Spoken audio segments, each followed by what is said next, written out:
Alléluia. Oh bien-aimé, aujourd'hui c'est un grand jour. Alléluia. La raison pour laquelle tu vas prier pour demander seulement la gloire de Dieu. Demande que la gloire de Dieu descende dans ta vie. Demande que la gloire de Dieu puisse descendre dans ta maison. Alléluia. Il est un Dieu incroyable. Il est un Dieu incomparable. Notre Dieu est au-dessus de tout. Alléluia. Il est au-dessus des signes et des prodiges. Il est celui qui a créé tout ce qui bouge. Il est celui qui a créé le ciel et la terre. Alléluia. Il est celui qui change le temps et les circonstances. La raison pour laquelle, bien-aimé, tu vas invoquer la gloire du Dieu vivant ce matin. La gloire du Dieu vivant dans ta maison. La gloire du Dieu tout-puissant. Toi qui ne changes pas d'éternité en éternité, tu es Dieu. Ce matin, Seigneur, nous nous rabaissons pour que toi, tu sois élevé dans nos maisons, pour que toi, tu sois élevé dans nos vies. Seigneur, tu es digne, Papa, de notre adoration. Tu es digne de notre louange ce matin. Seigneur, sois élevé au-dessus de tout ce qui va se passer dans la journée d'aujourd'hui. Yahweh éternel, mon Dieu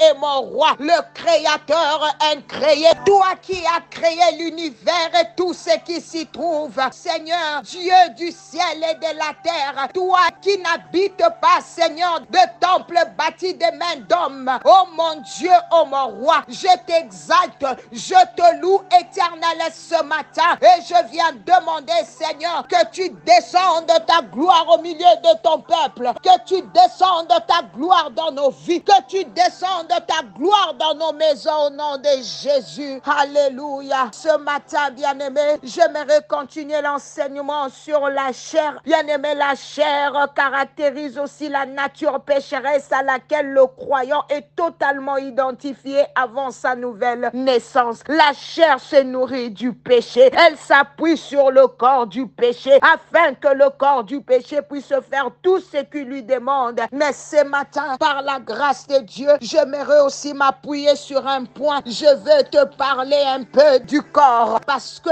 nous allons tout relier. Le corps, lui, il obéit seulement. Quand tu lui dis va à gauche, il va à gauche. Quand tu lui dis va à droite, il va à droite. Le corps fait tout ce qu'on lui demande de faire. Ce que l'âme, alléluia, lui dit de faire, le corps fait. Si l'esprit lui dit de faire quelque chose, il le fait. Donc le corps n'a pas de position. Je suis venu parler à quelqu'un ce matin. Tu t'occupes plus de ton corps et tu oublies ton esprit. Le corps n'est qu'une enveloppe. Le corps n'est que poussière. Le corps n'est qu'un instrument. Un instrument, tu dois en prendre soin autant que tu prends soin de ton esprit. C'est-à-dire, quand ton esprit est nourri, quand ton âme est penchée vers le bien, bien-aimé, ton corps va suivre le mouvement de l'esprit. Mais si tu nourris plus la chair, ton corps sera souillé parce que ça va suivre le mouvement de la chair. Tu te fais toujours beau. Tu prends soin de ton corps. Toi, tu aimes qu'on t'appelle le bel homme, le garçon chic. Toi, tu aimes qu'on t'appelle belle dame, la miss, alléluia. Tu te fais toujours belle. Je ne suis pas contre ces choses, alléluia. Mais j'aimerais seulement équilibrer quelque chose. Toi qui négliges ton esprit, ce qui est à ton intérieur, tu ne nourris pas ton esprit. Tu ne nourris pas ton esprit, oh mon Dieu, comme tu nourris ton corps. Si ton corps te demande de manger, tu donnes. Mais bien aimé, si je te pose la question, hier par exemple, le week-end, tu as mangé combien de fois? Tu me diras, maman Nathalie, à chaque fois que j'avais eu faim, j'ai donné à manger à mon corps. Mais quand je reprends la même question, bien aimé, pour te demander combien de fois tu as lu la parole le week-end, combien de fois tu as ouvert ta Bible. Il y a certaines personnes, leur Bible souffre même de blessures intérieures parce qu'on ne les ouvre pas. Si je te demande, bien-aimé, tu passes combien de temps à te maquiller? Peut-être tu me diras des heures et des heures. Certaines me diront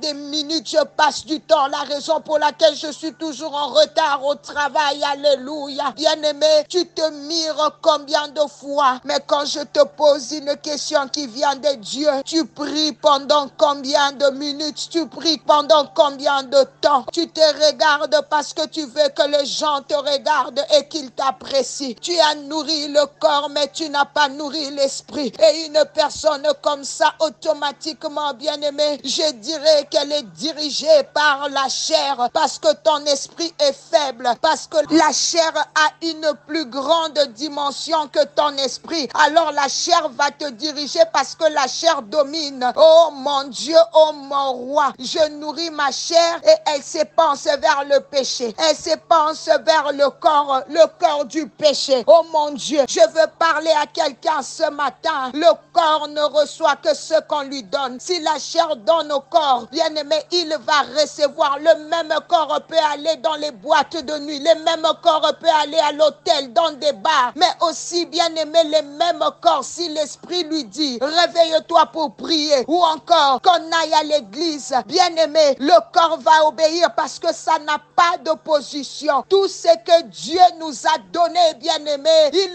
va nous le redemander. Alléluia. Alors prends soin de ton corps, bien aimé, afin que ça suive la volonté de l'Esprit Saint qui vit dans ton esprit. Mais aussi, bien aimé, ne néglige pas ton corps. Écoute-moi très bien. Alléluia. Dans les mauvais sens, quand on néglige le corps, la même Bible nous dit que nos corps sont les temples du Saint-Esprit. Dieu est un Dieu d'équilibre. Tout ce qu'il t'a donné, c'est pour un but. Tu dois bien garder ton corps, le corps qu'il t'a donné. Tu ne peux pas détruire ton corps. Tu ne peux pas détruire ton corps avec la cigarette. Ne livre pas ton corps à la prostitution. Tu ne peux pas, bien-aimé, ne blanchis pas ta peau en désordre. C'est que nous appelons en lingala choco. Alléluia. Dieu t'a donné une belle peau, alors ne sois pas complexé. Tu ne peux pas abîmer ton corps avec de tatouages partout. Dieu a dit dans Lévitique 19,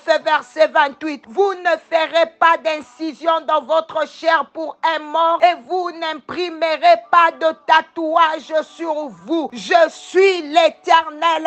Alléluia. Ton corps est le temple du Saint-Esprit. Tu dois en prendre soin. Cela veut dire que ton corps doit suivre le mouvement de l'Esprit. Alors le Saint-Esprit n'est pas un esprit de désordre. Ton corps doit aller du bon côté. Ça ne peut pas aller vers la chair, sinon tu vas le détruire. Que la gloire de Dieu ce matin change des choses dans ta vie. La raison pour laquelle je viens déclarer sur cette semaine dans le nom de Jésus, la gloire de Dieu est sur ton visage. Et dans cette gloire, je proclame la victoire pour ta famille. Je proclame la guérison dans ta famille. Je proclame la délivrance. Je proclame que la sorcellerie ne peut rien contre ta famille. Je proclame l'élévation, la bénédiction, la réussite, la gloire de Dieu dans tout le domaine de ta vie. Je proclame la grâce et la faveur, l'accomplissement des plans de Dieu. Je proclame que 1000 tomberont à tes côtés, 10 000 à ta droite, tu ne seras pas atteint. Dans cette gloire, je proclame la santé divine et la longévité au nom de Jésus. Le problème qui a troublé ta famille s'arrête maintenant au nom de Jésus. Le trouble s'arrête maintenant au nom de Jésus. Le problème est vaincu au nom de Jésus. Que sa gloire demeure dans votre famille. Marchez dans la gloire de Dieu. Que ta famille soit remplie de la gloire de Dieu. Tout le jour de cette semaine, tout le jour de ce mois, tout le jour de cette année. Oh my God, dans la gloire de Dieu, au nom de Jésus. Amen.